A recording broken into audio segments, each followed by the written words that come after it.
Hi, thank you for watching Digging to China. I'm Dong Shang. Before New Year, Apple was booting thousands of video game apps from its platform in China. It warned the Chinese developers last month that a new wave of paid gaming apps are at risk of removal from its App Store, reports Wall Street Journal. 4 years ago, the Chinese government had established a rule where video games were to be licensed before being released. Apple began asking games for proof of government license, but it didn't go all out to enforce the policy. Local media reported that developers could get by with fabricated ISBN numbers or circumvent the rule by publishing in an overseas iOS app store first and switching to China later. Apple was also allowing games into the App Store while they were awaiting their license. There has been no comment from Apple on why this loophole existed or why the company started to close it down in 2021. Foreign software developers lament the change, citing difficulty securing approval in China for their games. The App Store purge comes as China has stepped up efforts to police its internet, tightening content controls and censorship, including a demand that TripAdvisor and more than 100 other apps be removed from the Apple Store in the country. The Cyberspace Administration of China called the apps illegal without spelling out the offenses that these apps had committed. Most of these removed apps are from Chinese developers.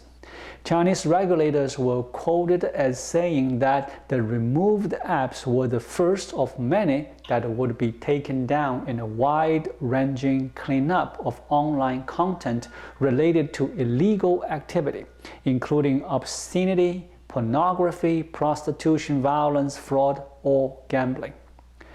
Some analysts said that the reason TripAdvisor and other apps were removed were that these apps or their users' reviews may separately refer to Taiwan, Tibet, Hong Kong, and Macau.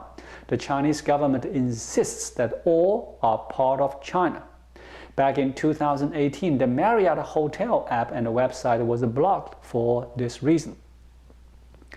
In China, the scrutiny of Apple's App Store highlights the delicate balance Apple must strike as it works to reach Chinese consumers while also navigating official demands.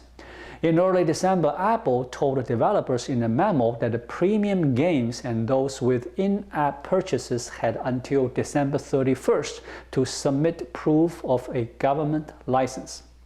Rich Bishop is chief executive of Apple in China, which works with Western companies to get their apps into China. He said, I quote, "Only a small fraction of these games are actually going to be able to get a license as far as we can tell," unquote. Trade tensions between China and the US and other countries have made it harder to get those licenses, he said. According to Sensor Tower, a company that tracks app business globally, China is Apple's biggest app store market, where it makes close to $16.4 billion in a year. Apple had 272,000 games in its China App Store in 2019, and 25,000 of them were removed. For 2020, it has found at least 94,000 removal from the China store, far exceeding the number the year before. While the full extent of the software purge remains unclear, revenue growth from games in Apple's China store appears to have slowed, even as the segment has picked up its pace globally. Sensor Tower estimates game revenue in China last year through November was up 14% at $13 billion. That compares with a 21% rise in China over the same stretch in 2019 and a 26% gain globally in 2020. Apple's App Store has drawn fire in various parts of the world. It is facing accusations of anti-competitive behavior and the regulatory scrutiny in the US and Europe. Critics have questioned Apple's decision to comply with some of China's demands, saying that it ran counter to Chief Executive Tim Cook's stated desire to stand for freedom of expression, privacy, and human rights. Campaign for Accountability is a Washington, D.C. advocacy group. Its major backers include David Magaman, George Soros Open Society Foundations, and Craig Newmark Philanthropies. According to a new research by Campaign for Accountability, there are more than 3,000 apps that are not in the China App Store but appear in other countries.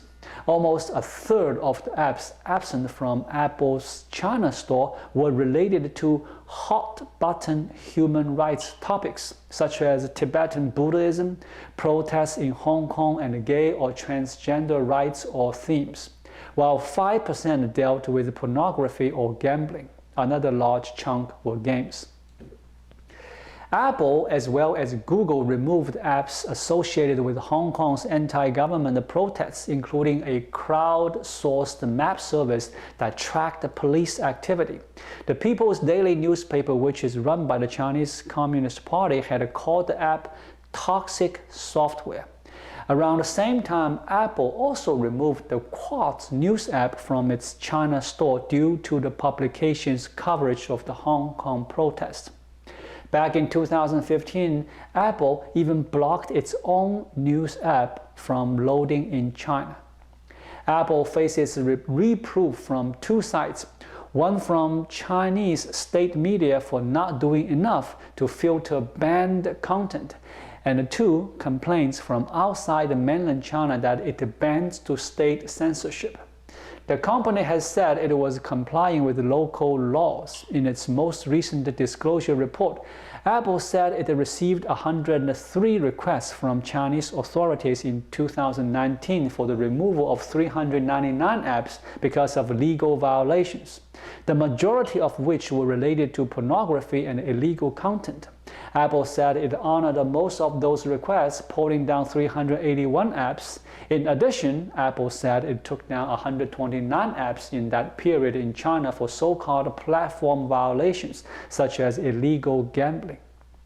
Thank you for watching. Please leave a comment and subscribe to my channel. Just click the subscribe button right here. I'll see you again shortly.